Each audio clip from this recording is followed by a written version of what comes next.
بسم الله الرحمن الرحيم. قل يا أيها الكافرون لا أعبد ما تعبدون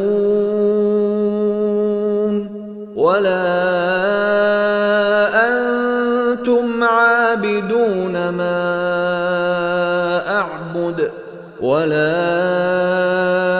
أنا عابد ما عبدتم ولا أنتم عابدون ما أعبد لكم دينكم ولي دين.